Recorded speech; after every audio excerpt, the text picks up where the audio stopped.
Hello guys, so we are back with our previous topic, that is inflammation. In the last video we have studied about the acute inflammation, the vascular and the cellular events of the acute inflammation. We had studied the acute inflammation till phagocytosis. Today we will discuss the steps of phagocytosis. ठीक है? So, what are the steps in phagocytosis? There are three main steps in phagocytosis. What are they? They are the recognition and attachment. ठीक है? The first step is recognition and attachment. Second one is engulfment and third one is killing. ठीक है? Recognition and attachment, engulfment and killing. अब देखो, what do you mean by recognition and attachment? ठीक है? The macrophage recognize and attach themselves on microbes. ठीक है? Macrophage जो है उसको इस माइक्रोब को डिस्ट्रॉय करना है, तो इसलिए उसको पहले they have to recognize its target. ठीक है? तो macrophage is recognizing and attaching themselves on the microbes by certain receptors. They are IgG receptor, mannose receptor and scavenger receptor. These receptors are present on the surface of macrophage. ठीक है? तो macrophage ये macrophage है. Macrophage के surface पर these are the receptors और उसका respective ligand is present on the microbe. तो microphage is attaching itself with the microbe. ठीक है? This microbe can be anything like bacteria, virus और फंगस, एनीथिंग. उसके बाद क्या होता है? एनगल्फमेंट. एनगल्फमेंट में क्या होता है? The macrophage is engulfing the bacteria by their pseudopodia. Macrophage के पास स्यूडोपोडिया होता है जिसके जरिए से it is engulfing the microbe and form phagolysosome. ठीक है? ये देखो, ये माइक्रोब है. This one is microbe and this one is macrophage. ठीक है? मैक्रोफाज में लाइसोसोम है. लाइसोसोम एक सेल ऑर्गेनेली होता है. तो macrophage is forming it's pseudopodia. This one is pseudopodia is forming a pseudopodia around the microbe. ठीक है? माइक्रोब के अराउंड ये एक सीडोपोडिया बना रहा है and it is engulfing it. ये एनगल्फ किया, इसको एनगल्फ कर करके ये पूरा macrophage has engulfed the microbe and now this microbe will fuse with the lysosome of the macrophage and they will form phagolysosome. ठीक है? इस तरह से phagolysosome बनता है by the fusion of the microbe and the lysosome of the macrophage.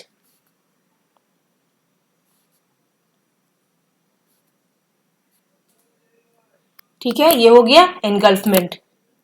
Now the next step is killing. ठीक है? The macrophage kill the engulf bacteria. अभी तक मैक्रोफाज ने एनगल्फ किया था बैक्टीरिया को, अब वो उसको किल करेगा by two methods. What are these are oxygen dependent killing and oxygen independent killing. ठीक है? द ऑक्सीजन डिपेंडेंट किलिंग में क्या होता है? Oxygen is first converted to superoxide radical by the enzyme NADPH oxidase. This NADPH oxidase enzyme is present on the membrane of the phagolysosome. ठीक है? ये जो phagolysosome था ये यहाँ पर NADPH enzyme is present. ठीक है? Now the superoxide radical is converted to H2O2 और the hydrogen peroxide by the enzyme superoxide dismutase. ठीक है? ये है सुपरऑक्साइड डिसम्यूटेज. ठीक है? Now this hydrogen peroxide is converted to HOCl minus ion by the enzyme MPO और the myeloperoxidase enzyme. ठीक है? In the presence of an halide that is a chloride ion. ठीक है? This HOCl ion is very potent, and this potent ion will kill the bacteria. So this is the oxygen dependent killing of microbe. Oxygen is converted to superoxide radical by the enzyme NADPH oxidase. Superoxide radical is converted to hydrogen peroxide by the enzyme SOD, that is superoxide dismutase. Now the H2O2 will convert it to HOCl minus ion or the hypochlorous ion by the enzyme myeloperoxidase in the presence of an halide, that may be a chloride ion, and this HOCl minus ion will kill the bacteria. Okay.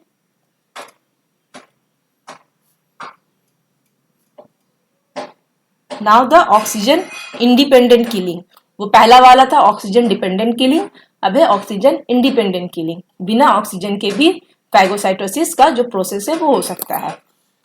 This is done by certain enzymes like lysozyme, lactoferrin, defensin, major basic protein and cathelicidin. ठीक है,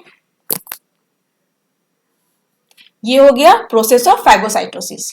now we will see if there is any defect in any of the step of phagocytosis, then what will happen. ठीक है, तो अगर phagocytosis के steps में कहीं पर कोई डिफेक्ट होता है तो क्या क्या डिजीजेस हो सकते हैं. These are the 4 diseases that can happen. सबसे पहला है leukocyte adhesion defect type 1, 2 and 3. Leukocyte adhesion defect type 1, 2 and 3. Second is Bruton's hypogammaglobulinemia. Bruton's hypogammaglobulinemia. We will study about them one by one later. Shediac-Higashi syndrome and chronic granulomatous disease. ठीक है, these are the 4 diseases. ये 4 disease है. जो है सबसे पहला है leukocyte adhesion defect type 1, 2 and 3. Second is Bruton's hypogammaglobulinemia. Third one is Shediac-Higashi and the fourth one is chronic granulomatous disease. Okay, now we will study one by one about them. The first one is leukocyte adhesion defect. तो ये क्या है, ये condition है जो जिसका onset childhood में ही होता है. ठीक है, ये एक चाइल्डहुड और ऑटोसोमल रिसेसिव कंडीशन है. ठीक है, this condition is associated with recurrent infections. Recurrent infection होता है. अच्छा, ये 3 तरह का होता है, टाइप 1, 2 एंड 3. तो तीनों में डिफेक्ट्स भी अलग है और तीनों के क्लिनिकल फीचर्स भी अलग हैं. तो LAD1 जो कि ल्यूकोसाइट एडेशन डिफेक्ट टाइप 1 है, उसमें डिफेक्ट होता है इंटेग्रिन बीटा 2 और also known as CD11 and 18. ठीक है, इसमें इसके क्लिनिकल फीचर में क्या होता है, there will be defective shedding of umbilical cord in the newborn. Newborn में अम्बिलिकल कॉर्ड का shedding it takes about 1 to 2 weeks. ठीक है, लेकिन अगर पेशेंट में अगर LAD1 का डेफिशिएंसी है, LAD1 का डिफेक्ट है, तो there will be defective shedding of umbilical cord and it will take more days to shed. Leukocyte adhesion defect type 2, there is defect in sialyl Lewis X molecule. ठीक है, and in clinical feature the baby will have the Bombay blood group. हम लोगों में क्या होता है, ABO blood group होता है जिसमें एंटीजन A होता है या एंटीजन B होता है और एंटीजन H होता है. मतलब जिसका जो भी ब्लड ग्रुप है उस हिसाब से एंटीजन होते हैं, उस हिसाब से उन लोगों में एंटीबॉडीज होते हैं. लेकिन बॉम्बे ब्लड ग्रुप वाले लोगों में क्या होता है कि उन लोगों में कोई भी एंटीजन नहीं होता है. Neither they have antigen A, antigen B और एंटीजन H. ठीक है, इन लोगों में ये तीनों ही एंटीबॉडीज प्रेजेंट होते हैं, that is anti A antibody, anti B antibody, anti H antibody. ये तीनों ही एंटीबॉडीज प्रेजेंट होते हैं, लेकिन इन लोगों में कोई भी एंटीजन नहीं होता है. तो ये एक बहुत ही रेयर ब्लड ग्रुप है. इसके बारे में मैंने एक शॉर्ट्स बनाया है, डिटेल्स में वो देख लेना. Now the leukocyte adhesion defect type 3. इसमें फर्म T3 जीन का डिफेक्ट होता है और क्लिनिकल फीचर में there will be lots of bleeding manifestations. Now the next one is Bruton's hypogammaglobulinemia. ठीक है. This condition is more common in case of a male child और the boys. ठीक है. Boys are affected more than the girls. The defect of mature, it is a defect of mature B cell. ठीक है. And BTK gene defect is present. There is decreased synthesis of immunoglobulin G and thus defective opsonization. ये देखो, immature B cell is converted to a mature B cell by the BTK gene. ठीक है. BTK gene is responsible for the conversion of immature B cells to the mature B cells, and we know that B cells are responsible for the formation of immunoglobulin G. है ना. तो immunoglobulin G अगर mature B sales नहीं बनेंगे तो immunoglobulin G का भी synthesis कम होगा और इसके कम होने की वजह से ऑप्सोनाइजेशन का प्रोसेस भी डिफेक्टिव होगा. है ना. हम लोगों ने पढ़ा था opsonization is an event in the cellular event of acute inflammation. ठीक है. एक्यूट इन्फ्लेमेशन का सेल्यूलर इवेंट का एक निमोनिक बताया था मैंने, एम रैट कॉप. क्या था एम से था margination, R for rolling, A for adhesion, T for transmigration, C chemotaxis, O opsonization and P was phagocytosis. ठीक है. इसको ऐसे ही याद रखना, the cellular events of acute inflammation. तो इसलिए ब्रूटन्स हाइपोगामाग्लोबुलिनिया में क्या हुआ, the boys are affected more, it is a BTK gene defect and BTK gene defect होने की वजह से there is defective formation of mature B cells and दस decrease synthesis of immunoglobulin G and thus there will be defective opsonization. ठीक है. Now Chediak Higashi syndrome. ठीक है. शेडियक Higashi syndrome में क्या होता है कि there is defective LYST gene, LYST LYST gene and phagolysosome fusion. अभी हम लोगों ने फैगोलाइसोसोम पढ़ा था, it was one of the step in phagocytosis. तो शेडियक हिगाशी सिंड्रोम में there is defective LYST gene and phagolysosome fusion. इसका clinical features में क्या होता है कि शेडियक हिगाशी सिंड्रोम का क्लिनिकल फीचर उसके नाम से ही निमोनिक है. ठीक है. CHC, ये वाला CHE DI, this one is DI A and K. ठीक है. शेडियक. तो C से क्या होता है, C फॉर CNS और neurological defect. There are peripheral neuropathies present. HE for haemorrhage और ब्लीडिंग मैनिफेस्टेशन होगा. DI माने decreased immunity. A for albinism और सिल्वरी ग्रे हेयर, इसमें ऑक्यूलोक्यूटेनियस एल्बिनिज्म भी होता है. ठीक है. K for coarse cytoplasmic granules. K और कोर्स सेम सिलेबल है, इस वजह से इसको इस तरह से याद रखना, कोर्स साइटोप्लाज्मिक ग्रैन्यूल्स. जैसे ये एक न्यूट्रोफिल है, ये न्यूट्रोफिल का ये लोब्स है और ये साइटोप्लाज्मिक ग्रैन्यूल्स है, ये वाले साइटोप्लाज्मिक ग्रैन्यूल्स है. These are coarse cytoplasmic granules. Normally क्या होता है, दे आर फाइन ग्रैन्यूल्स. ठीक है. लेकिन शेडियक हिगाशी में ये ग्रैन्यूल्स बड़े बड़े और कोर्स हो जाते हैं. तो क्या क्या पढ़ा हम लोगों ने शेडियक हिगाशी में, it is a defective LYST gene, there is defective LYST gene. उसकी वजह से क्या होता है, there is defective phagolysosome fusion और उसका क्लिनिकल फीचर्स में क्या हो जाएगा, C फॉर CNS और neurological defect, HE for haemorrhage, CHE हो गया, DI for decreased immunity, A for albinism और silvery grey hair and K for coarse cytoplasmic granules. ठीक है. Now the next one is chronic granulomatous disease, last one. ठीक है. There is recurrent catalase positive organism infection. Catalase positive organisms का recurrent infection होगा baby में. ठीक है. और वो ऑर्गेनिजम्स क्या हो सकते हैं, स्टाइफ ऑरियस और कैंडिडा हो सकता है. ठीक है. स्टाइफिलोकोकस ऑरियस या Candida. There is defect in NADPH oxidase enzyme. NADPH oxidase enzyme कहाँ पर पढ़े थे हम लोग, in the oxygen dependent killing of bacteria में पढ़े थे, है ना, फैगोसाइटोसिस का लास्ट स्टेप में. तो NADPH ऑक्सीडेज या उसका जो जीन है phox gene, there are two types, X linked recessive and autosomal recessive. X linked recessive अगर होगा तो उसमें GP91 फॉक्स जीन डिफेक्ट होगा, और अगर ऑटोसोमल रिसेसिव कंडीशन होगा तो उसमें GP4767 फॉक्स जीन डिफेक्ट होगा। इसका दो टेस्ट है, एक है स्क्रीनिंग टेस्ट, दूसरा है diagnostic test. Screening test is done by the test name nitro blue tetrazolium test. ठीक है, अगर ये पॉजिटिव होता है, मान लो अगर के NADPH oxidase enzyme actually is deficient, तो टेस्ट में येलो कलर आएगा, और अगर वो नेगेटिव है तो पर्पल कलर आता है। इसको yellow for positive and purple for negative है। हाँ, पी को पी के साथ कंबाइन मत करना, ये उल्टा है।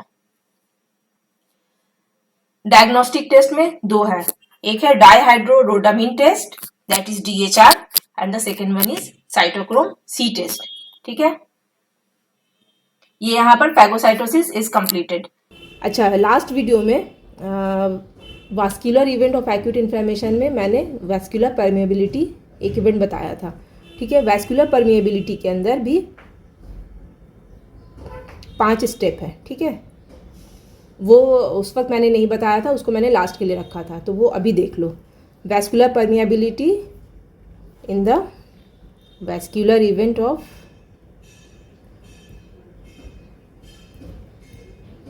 एक्यूट इन्फ्लेमेशन, ये लास्ट वाले वीडियो में देख लेना, इन्फ्लेमेशन का पार्ट 1 वाला वीडियो, ये वाला पार्ट 2 वीडियो होगा। Increased permeability. ठीक है, तो वैस्कुलर परमिएबिलिटी क्यों बढ़ता है, उसका 5 रीज़न हो सकता है। तो देयर में be increased endothelial gap formation. ये एंडोथेलियल गैप था ना, ये एंडोथेलियल सेल्स है, ये एक अगर ब्लड वेसल है तो ये एंडोथेलियल सेल्स है, और यहाँ पर सारे सेल्स है। ठीक है, प्लाज्मा है, सेल है।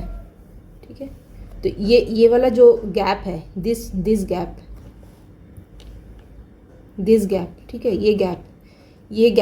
इस गैप की बात हो रही है। Increased endothelial gap formation due to contraction और रिट्रैक्शन ऑफ एंडोथेलियल सेल्स। ये सेल के कॉन्ट्रैक्शन या रिट्रैक्शन की वजह से the endothelial gap is forming and thus vascular permeability is increasing. This is happening due to histamine or serotonin. ठीक है, this is an immediate and transient process. जैसे ही कोई इंजरी होता है या इन्फेक्शन होता है तो वहाँ पर ये अगर वैस्कुलर परमेबिलिटी बढ़ता है और ये एंडोथेलियल गैप फॉर्मेशन की वजह से होता है, तो ये एक इमीडिएट फॉरन होता है और ट्रांजिएंट थोड़ी देर के लिए होने वाला एक प्रोसेस है। सेकेंड रीज़न में भी the direct endothelial cell injury, endothelial cell का इंजरी हुआ है डायरेक्ट। ठीक है, it may be a delayed and prolong process in case of sunburn. अगर सनबर्न की वजह से हुआ तो ये डिलेड एंड प्रोलॉन्ग प्रोसेस होगा, देर से शुरू हुआ और देर तक चलेगा। और it may be a immediate and sustained process due to sepsis, और अगर सेप्सिस की वजह से हुआ है तो ये इमीडिएट और सस्टेन्ड प्रोसेस होगा। ठीक है, नाउ द थर्ड रीजन में B leukocyte mediated injury due to release of enzymes. कुछ एंजाइम्स भी कभी कभी रिलीज होते हैं बाय ल्यूकोसाइट, जिसकी वजह से भी vascular permeability can increase. The fourth one is transcytosis due to formation of vesiculo vacuolar organelle. ठीक है, वेसिक्यूलो वैक्यूलर ऑर्गेनेली बनने की वजह से भी ट्रांससाइटोसिस के प्रोसेस से वैस्कुलर परमेबिलिटी इंक्रीज कर सकता है। And the last one is angiogenesis. Angiogenesis माने formation of new blood vessels. Due to formation of new blood vessels the vascular permeability can increase. क्यों? क्योंकि न्यू ब्लड वेसल्स में leaky channels होते हैं। Leaky channels माने इनका ये जो एंडोथेलियल सेल्स है इनके दरमियान, इनके बीच में, in between the endothelial cells there are more spaces, these are called the leaky channels. ठीक है, तो ये लीकी चैनल्स होने की वजह से ये जो सेल्स हैं ये बाहर चले आते हैं, सेल्स बाहर चला आता है, प्लाज्मा बाहर चलाएगा, तो क्या हुआ अल्टीमेटली ये वैस्कुलर परमेबिलिटी को इसने बढ़ाया। ठीक है, तो ये था एंजियोजेनेसिस। तो वैस्कुलर इवेंट्स में क्या क्या हुआ? सबसे पहले था increased endothelial gap formation, second one is direct endothelial cell injury, third one is leukocyte mediated injury by release of enzymes, fourth one was transcytosis and the last one is angiogenesis. अच्छा, ट्रांससाइटोसिस and angiogenesis ये दोनों process जब होता है तो ये होता है due to histamine and serotonin, histamine and VEGF। ठीक है, हिस्टामीन एंड VEGF की वजह से ट्रांससाइटोसिस और एंजियोजेनेसिस का प्रोसेस होता है। तो ये आज का वीडियो कंप्लीट होता है। नेक्स्ट वीडियो में मैं क्रॉनिक इन्फ्लेमेशन पढ़ाऊंगी। ठीक है, क्रॉनिक इन्फ्लेमेशन शुरू करूंगी और क्रॉनिक इन्फ्लेमेशन में मेनली हम लोग जायंट सेल्स और ग्रैनुलोमा के बारे में पढ़ेंगे और उसके बाद फिर वुंड हीलिंग होगा। ठीक है, ओके, थैंक यू।